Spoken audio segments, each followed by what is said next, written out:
നമസ്കാരം. മലയാളി വാർത്തയിലേക്ക് സ്വാഗതം. മണിപ്പൂരിൽ ഭൂചലനം. ചന്ദേരിയിലാണ് റെക്ടർ സ്കെയിലിലെ 3.5 തീവ്രത രേഖപ്പെടുത്തിയ ഭൂചലനം രേഖപ്പെടുത്തിയത്.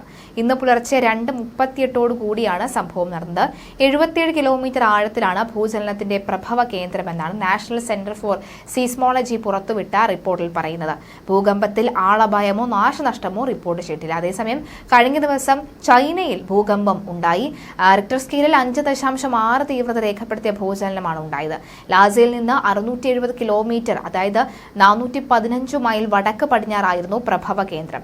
ഏകദേശം 13 കിലോമീറ്റർ പ്രദേശം കുലുങ്ങി. വടക്കൻ ടിബറ്റിലുടനീളം നേരിയ കുലുക്കം അനുഭവപ്പെട്ട തീവ്രത കൂടിയ ഭൂചലനത്തിൽ നാശനഷ്ടങ്ങൾ ഉറപ്പാണ്.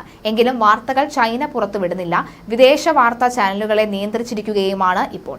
മരണം കുറച്ചു കാണിക്കാൻ എക്കാലവും ചൈന അവിടെ നടക്കുന്ന ദുരന്തങ്ങളിൽ ശ്രമിച്ചിട്ടുണ്ട്. അധികാരികൾക്ക് സമഗ്രമായ നാശനഷ്ടങ്ങൾ വിലയിരുത്താൻ കഴിയുന്നതുവരെ മണിക്കൂറുകൾ പ്രത്യേകിച്ച് വിദൂര പ്രദേശങ്ങളിൽ വരും ദിവസങ്ങളിൽ തുടർചലനങ്ങൾക്ക് സാധ്യതയുണ്ടെന്ന റിപ്പോർട്ടുകളുമുണ്ട്. നാശനഷ്ടങ്ങൾ പരിശോധിക്കുന്നതായി ഭൂചലന മേഖലയിലെ ഗതാഗത അടിസ്ഥാന സൗകര്യങ്ങൾ ഉദ്യോഗസ്ഥർ താൽക്കാലികമായി അടച്ചിട്ടു.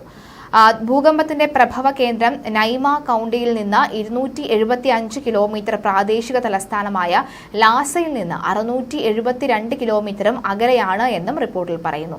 അതേസമയം ഭൂചലനത്തിന്റെ പ്രഭവ കേന്ദ്രം ആളൊഴിഞ്ഞ പ്രദേശത്തായിരുന്നുവെന്നും നൈമ കൌണ്ടി സിറ്റിയിൽ കുലുക്കമുണ്ടായിരുന്നില്ല എന്നും റിപ്പോർട്ടുകൾ വരുന്നുണ്ട്. എന്തായാലും ഇത്തരത്തിലുള്ള ഭൂചലനത്തിന്റെ വാർത്തകൾ വരുമ്പോൾ ശ്രദ്ധയോടുകൂടിയാണ് നമ്മൾ എല്ലാവരും തന്നെ കേൾക്കുന്നത്. ഏത് നിമിഷവും മാറി മറിയുന്നുണ്ട് ഒരു ആവാസ വ്യവസ്ഥയെല്ലാം തന്നെ. അതുകൊണ്ട് കേരളത്തിൽ മഴ ശക്തമാണ്. ഉരുൾപൊട്ടൽ ജാഗ്രത നിർദ്ദേശം അടക്കമുള്ളവ വരുന്നുണ്ട്. ചെറിയ തോതിലെങ്കിലും ഒരു ഭൂചലനം ഉണ്ടാകാനുള്ള സാധ്യതയെന്ന മുന്നറിയിപ്പുകൾ വരുന്നുണ്ട്. പക്ഷേ ഉണ്ടാകണമെന്നില്ല. മുന്നറിയിപ്പുകൾ അത് അതേ രീതിയിൽ തന്നെ മനസ്സിലാക്കുകയും ഉൾക്കൊള്ളേണ്ടതും അത് പ്രാധാന്യമുള്ളതാണ്.